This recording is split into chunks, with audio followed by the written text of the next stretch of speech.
Hi, Anosh. How are you? Hey Jennifer, I'm great. It's super to be with you today. Yes, I'm so happy you agreed to talk to us about a very hot topic, and one that has got, certainly those of us in the education community, parents, people that, are on social media, which is, all of us talking. And, that is this issue around online safety and specifically the decision of four school boards to launch a lawsuit, so school boards in Ontario, against some of the social media giants, so Meta, Snapchat, TikTok, claiming that the addiction of young people has caused a significant amount of damage to both youth, Yeah. their learning environments, and has driven the cost of education even higher. So we thought we would jump on a call today and get your take. And you are a wonderful friend to act to us. So I'll introduce you. Janos Botchner, who is a consultant, speaker, writer, researcher, academic, addressing a lot of community safety issues and well-being.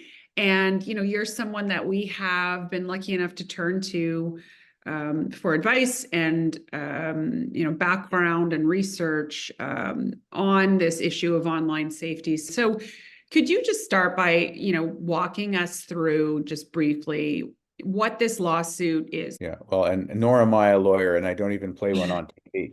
But I think you framed it well. At its basis, it really is saying, look, you folks who own these social media platforms have a business model and a profit model that puts your well-being as companies at the expense of the well-being of the young people that are using your platforms. And we, as educational institutions, are sort of left to pick up the pieces when there are implications for our students, either in terms of behavior in the classroom or in the hallways, challenges, struggles they encounter that kind of leak into the school environment, as well as costs that we as school boards are incurring related to IT, cybersecurity, and things along those lines. And we also have a very important social role to play as educational institutions and as boards of education. And we want to sound the alarm and push back and say there's something for you to do here as well. It isn't just up to us. It isn't just up to parents. It isn't just up to students. And, I love the way that you put that, sound the alarm, because I do think we're at a stage where, this is an issue that where the alarm needs to be, we need to be sounding a lot of alarms here. From your, experience and expertise, can you talk about the research on around social media? We hear lots of anecdotal things about the impact on youth and specifically, the impact on their learning or the disruption to their learning, which is really at the root of this lawsuit. Yeah, I guess there may be sort of two or three angles we could take to unpack it. The first thing is, there's more and more research that's coming out that's suggesting that, particularly for developing brains, uh, social media use, if it goes beyond X level, whatever that may be, uh, can lead to some brain changes. And our researchers who are saying, look, when we look at the kinds of brain changes that we can see in, chronic young users of social media, they start to resemble brain changes that we see in people who are experiencing addictions. So, that's one of the alarms that is being flagged by some of the research out there. Mhm. There is also mental health research that says, look, social media use, if not managed well by, young people and or their parents, for example, their caregivers, uh, has an association with, mood problems, Mm. can lead to, or exacerbate disconnections from schools and peers and others. And so, when school boards or schools are saying, we're kind of dealing with the brunt of this, they're often talking about how their mental health resources are coming into play. Uh, kids might also then be distracted literally in the classroom. So you're not just dealing with behaviors that are the fallout from social media use at home. You could have kids in the classroom, actively engaging with social media, and that's taking their attention away from what's going on in the classroom. And that can also be distracting to others. I think an important takeaway in that conversation, though, is, there are some who will say, well, look, the research isn't conclusive on the harms of social media. More research needs to be done. The other side of the coin is, though, well, but we can't say conclusively that it's harm-free. So if we take seriously, a desire to do the best for our young people, maybe we need to kind of, underline the fact that we haven't proven that it's harm-free yet. So maybe we ought to exercise a little bit of a higher level of caution. I think that that's such a good point because, we know from our own experience that there are good and bad parts to social media. And can you explain or talk a little bit about social media algorithms, like, and how this is contributing to the issue, I guess, especially around mental health? I think the quickest way to think about this and remember it is the idea of catch and hold. The business models of social media outfits are really built on the idea that if you can grab people's attention and get them to stick to your platform, you can you can collect more information about them, and you can, better target ads to them. The algorithms are really designed to optimize gluing us to those screens. They're very sophisticated. They learn as they go, obviously. Yep. So they're learning more and more about us as individuals, and they're trying to, kind of fine tune the stuff that they push in our direction to keep us engaged. Right. And they're very powerful, Mhm. and they get more effective and better able to do the job that they're designed to do all the time. Because the more people use them, the more individuals use them, the more effective they are for populations and for individuals. So catch and hold would be the way to think about it, I think. And this isn't the lawsuit is mentioning several social media companies. They aren't Yeah, all responding in the same way, not to the yeah. lawsuit, but to the issue at large. Mhm. Are there examples of effective ways that these platforms are responding to a call for greater protection of youth? Well, I would say, wherever and whenever you have features that allow an individual or a caregiver to exercise a little bit of, management or, kind of self-discipline or control over how someone uses that social media platform, recognizing that catch and hold feature, it creates an opportunity. And these tools will vary across platforms. I should also mention that when you have content moderation, when you have policies and procedures to remove content that could be harmful or offensive, those are additional tools. So, we have the opportunity to make a little bit of headway at the individual level in terms of that catch and hold piece. But of course, there's a bigger issue that we're talking about today around where does most of the accountability lie for mitigating the potential for harms from using these things. One of the reasons that I like that this lawsuit was launched in terms of it being an alarm bell or whatever you want to call it, a call to action maybe is more Yeah. it is more optimistic or more proactive, is that there needs to be more conversation about the role that each party plays in this issue. So there is a huge responsibility that parents have. There's a huge responsibility that kids have that they need to be coached through and prepared for. Yeah. There's responsibility for schools, and there's a responsibility for the platform piece. And I think, it's going to, what I hope doesn't happen is everybody pointing fingers and, no one doing anything, right? So there's only so many safeguards, and I fully appreciate, and I think some of the platforms have done an excellent job at helping parents to set parental controls and to set those kind of parameters around usage. I think parents, need to. It's very difficult. Like, I'm in this space, and listen, I get pitched every day by my 11-year-old who is dying to get on Snapchat, who's dying to have an Insta account. All her friends have it. She wants to have, and you know, my line has been not until you're 13. Like that's the rule. And I understand it's easy to circumvent the rule, but you know, this is a guideline. Like this is something parents can do, and I get how hard it is very deeply. So you know, that's why ACT was continuing the work that we're doing to help parents, to, you know, help prepare teachers, and then to give youth, who at the end of the day are the ones with the device in their hand, the skills and tools to keep themselves safe online. So everybody has a role. But with that, you know, do you think this lawsuit, where do you stand in terms of like, you know, is this going to get it at, like, obviously at a, you know, with $1 billion price on this lawsuit? Do you think it's warranted? Where do you think it's going to go? I can't comment on the merits of the lawsuit as a legal process, but I think what you're saying is this has opened up, or it's elevated the conversation in a really important way. And you know, whether that happens through a lawsuit or whether that happens through additional, you know, legislative measures, whether that happens through a consumer movement, and we could talk about that in a moment if you like, these are really important.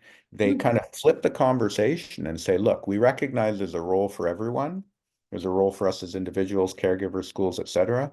And there's been a lot of attention to the role of individuals, families, and organizations. Maybe we need to have more attention on the accountabilities and the roles of the companies that develop, Absolutely. advertise, and make available these platforms. So that's an important change because it's foregrounding attention to the platforms, and it's foregrounding accountability for some really important things to those platforms. However it plays itself out, it could, this lawsuit might be part of a really important moment that we're entering that is opening up a bigger conversation that's really important to have. So what can we do to make sure that we harness this momentum right now in the various forms that it's taking, you know, for us to get to that space that is just a safer environment for kids online? Well, it might be helpful to use an analogy, even though it's not perfect, to sort of the consumer safety movement, or you know, the automobile safety movement. So, you know, like in the 1960s and 70s, people were starting to say, look, we want to have safer vehicles. We want to have safer roads. Now, why might this be a good analogy? Well, cars can take you to, cars or personal vehicles, let's call them personal vehicles, take you places you want to go. They can help you access valued resources, groceries, services, going to the doctor, taking your kids to school. You can explore places you've never been. You can connect with people you've never met, or people you've long wanted to see or see again. Lots of great features of having access to a personal vehicle. Right. But that whole movement said, look, we're not questioning the value of having access to a personal vehicle and all the good things that can come from that. But we're saying these vehicles need to be safer and the roads need to be safer. So the result of that movement was a new set of expectations between the social contract involving the car manufacturers and the public. And those new expectations found expression in legislation, regulations, you know, new manufacturing practices, all kinds of things. And at the end of the day, it also created new marketing opportunities for the car manufacturers, new options for consumers.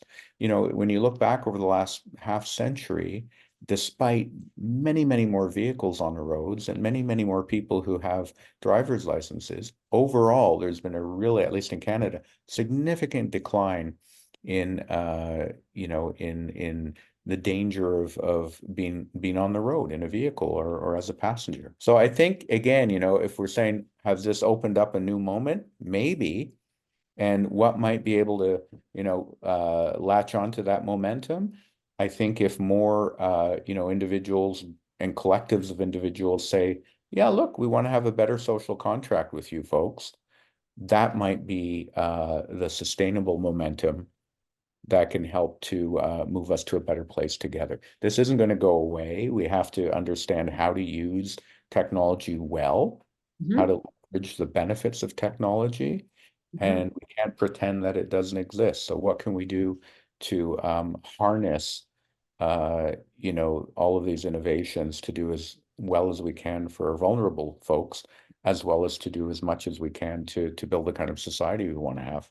Mm.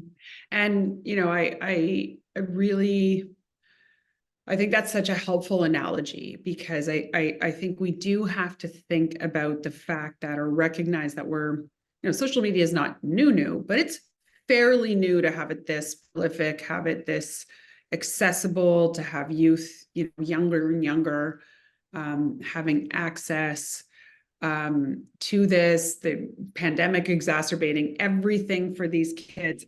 Um, 100%. what's your best advice right now for parents? We have a lot of, we Yeah. work with a lot of parents. We're supporting a lot of people who obviously care deeply about this. Yeah. We'll all be watching how this progresses with the lawsuit. But what can parents do right now? Yeah. Um, My yeah. kids are no longer tweens, but I have one who's in her late teens. And so I feel for parents. I think as hard as it is, cultivating curiosity is a really good first step.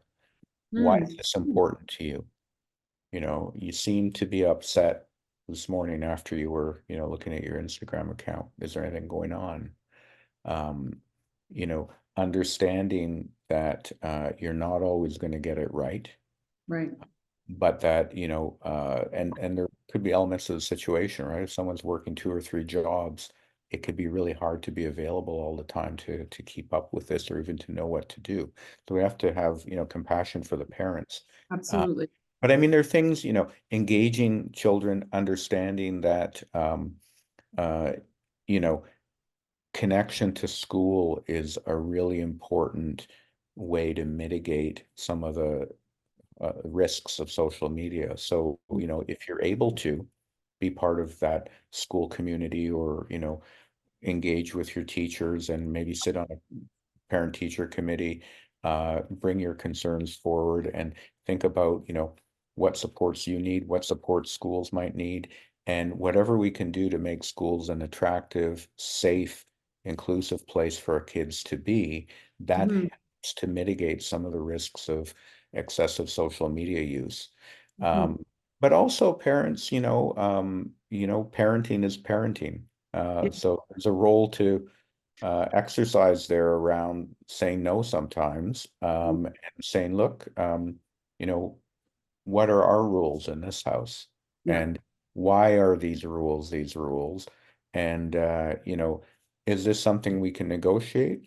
Is this something that I appreciate that you can't figure out right now? So I'm going to help by being a parent, and I'm going to say, here are some parameters Mhm. that we feel work in our household, and I'm going to do my best to make sure that those parameters are intact and they're working for all of us. Mhm. Uh, it's not fun sometimes, Oh, but sometimes it's necessary to say, look, here's the way it goes.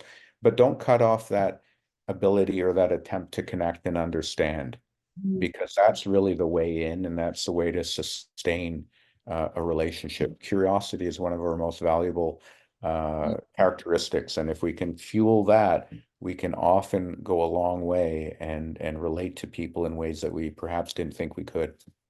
Totally agree. And I love that because it is about conversation. It's about ongoing conversation. And my experience in talking about this so much is that a lot of parents, myself included, I can relate beyond to, sometimes you just have to parent.